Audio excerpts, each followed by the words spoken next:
I don't know about you, Shep, but I am burning up. It is hot in New York City right now. It is, but the Red Bulls' hot prospect, Greg, he's gone. JOZY Altidore headed to Spain. All of that and more next on Extra Time.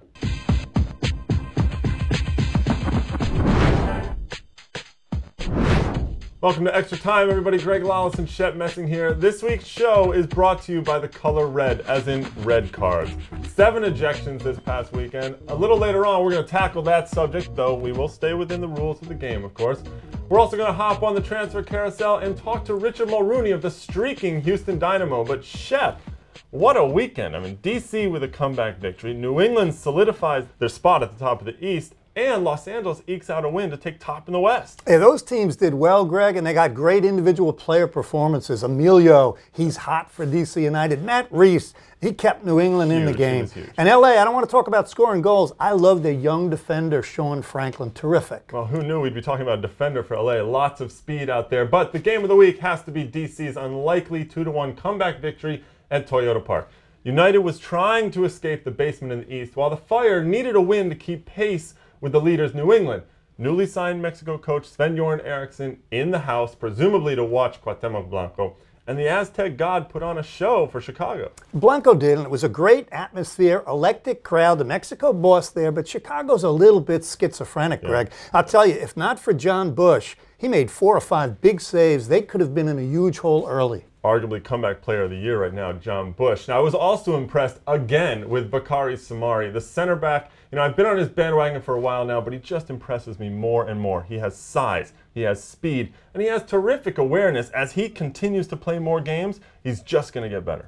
I agree with you, Greg, and I always talk about soccer IQ. And for me, Soumaré, at such a young age, he's got that ability to read the game, to anticipate the pass. You're a defender. He's not coming in late. He's reading the game in front of him. Yeah, he certainly is. Now, Chicago seemed to be in control of the game in the first half, but the second half was a different story. First of all, DC started to really attack and apply pressure. That made a difference.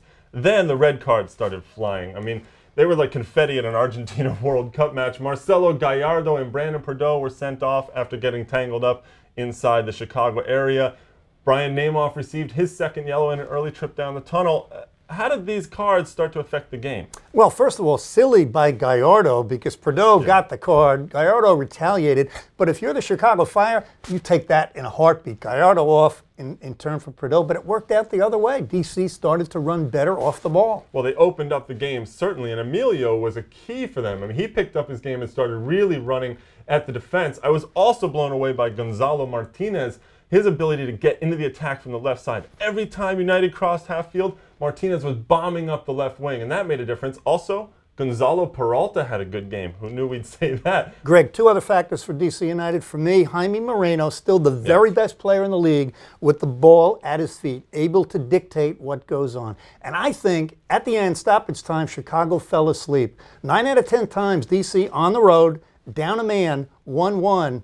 Emilio's going to take that ball to the corner, kill clock. He didn't. He cuts it back for the game winner. Well, what was Logan Paul's doing, too? I mean, you look at two defenders out there, and he's coming to provide support, and it really fell apart for him right there. Now, Chicago having trouble at home closing out a game.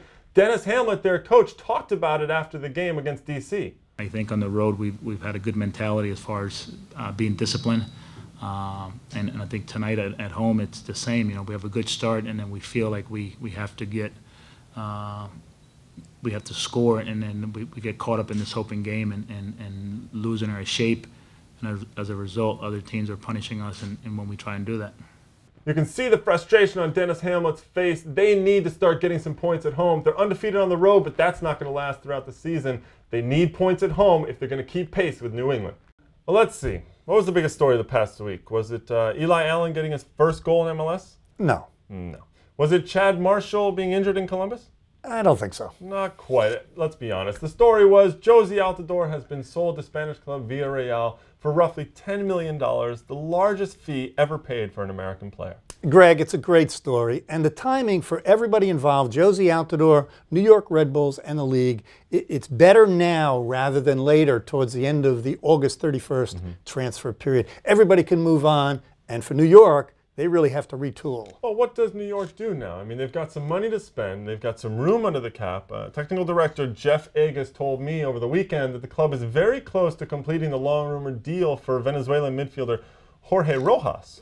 I think that'd be a good acquisition, but let me tell you, Greg, the pressure is really on Jeff Agus and Juan Carlos Osorio. Juan Pablo Angel hurt more than people thought, so maybe their priorities have to shift a little bit, not service. They've lost Jozy. If Juan Pablo goes down, maybe they need a striker. Well, there's a striker in the news that might be coming back to MLS, Brian McBride. I mean, maybe there's a player right there who could go to New York. I'm not so sure. I mean, right now it looks like the 36-year-old star is due back to MLS, and he's probably going to be joining Chicago. However, for that to happen, the Fire first have to make a deal with Toronto because MLS's Byzantine rules about allocations and what have you, Toronto has first dibs on McBride. So from what I hear right now, Toronto is asking for a lot, including young midfielder Justin Mapp. I don't blame them. McBride is a massive pickup, and TFC might as well ask for the moon, which makes it so much easier to dial it back later on when all those suggestions are turned down. Hey, Greg, I agree with you, but at the end of the day, Brian McBride, he's got the power. Yeah. If he stands up and says, hey, I'm not coming back to the league unless it's Chicago,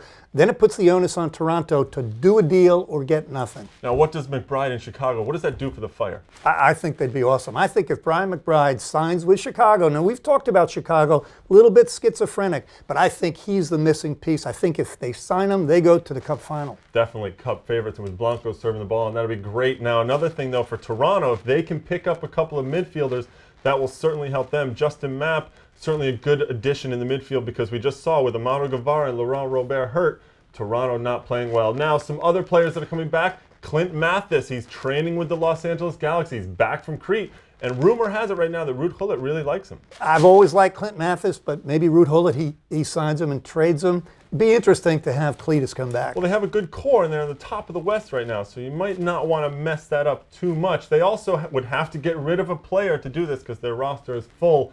One player most likely not coming back, Carlos Bocanegra. He's still out of contract, but supposedly he wants to stay in England. He's probably going to sign with Coventry City, which is now coached by his old manager at Fulham, Chris Coleman.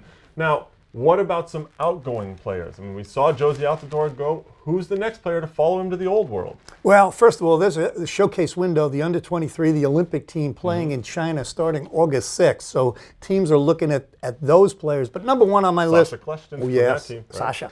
Brad Guzan. Yeah. I don't see any way that Brad Guzan does not get signed and transferred during this coming summer window. Well, we've seen him get some caps this summer for the national team. That certainly helps him because he needs those caps for the work permit issue in England. Another player, New England's Michael Parkhurst.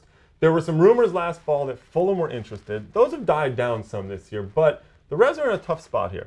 Parky's contract is up at the end of this season, so the Revs really need to sell him in August if they're going to make any money for him. However, what if the Revs are in first place in August? It would be tough to pull the trigger to get rid of the best center back in the league. Greg, if you look at New England historically, Shalrie Joseph, all the rumors, all the talk, all the offers, they re-signed him. Taylor Twellman didn't let him go. They let Dempsey go. I would not be surprised if New England says, hey, we got to step up, re-sign. We need to keep Parkhurst. Well, they still have some money left over from the Dempsey deal, so maybe they do re-sign him and keep Michael Parkhurst, a New England native actually, still playing for the Revolution.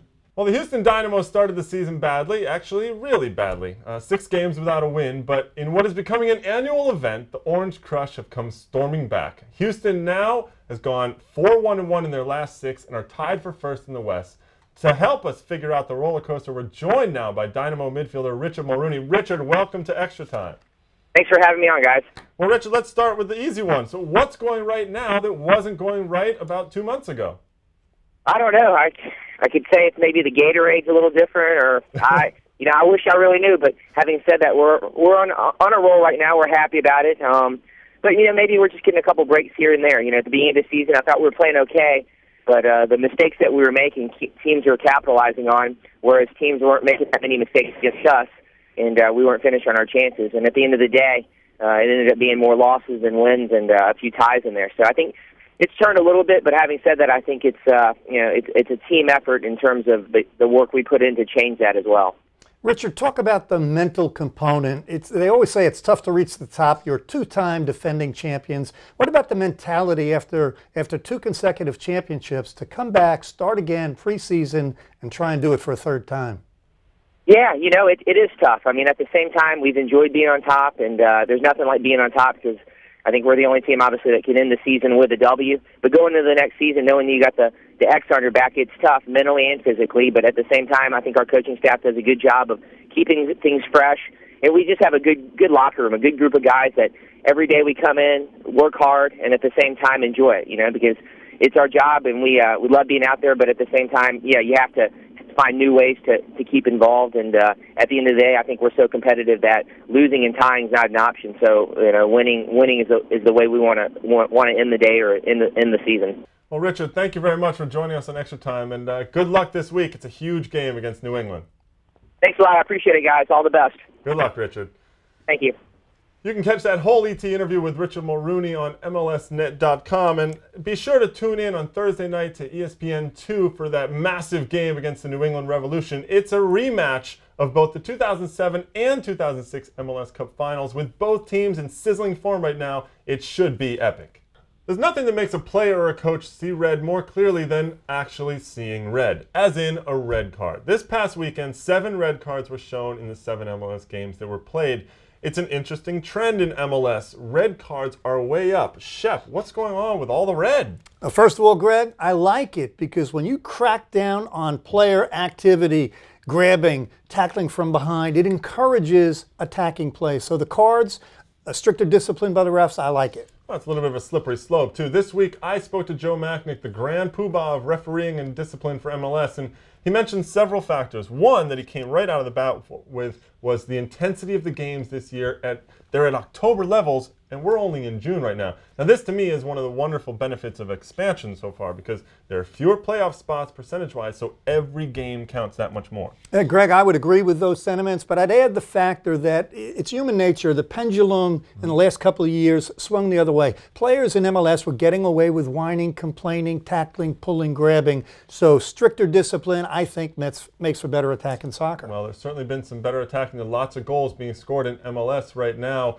If you have any questions or comments, you can email us at extratime@mlsnet.com anytime. But right now, it's time for Shep's Wow Moment of the Week. Last weekend at Giant Stadium, #1 ranked national team in the world, Argentina against the USA. 78,000 plus fans, absolutely electric atmosphere, passion, colors, flags, a very good game, and what an opportunity for Landon Donovan in the LA Galaxy at 26 years old to get his 100th cap. Wow. Well, at the beginning of the game, it looked like Buenos Aires, but by the end of the game, it looked a lot like New York. Well, New York is losing their best player, so as we go out on Extra Time this week, we're going to leave you with the best goals JOZY Altidore has ever scored in MLS.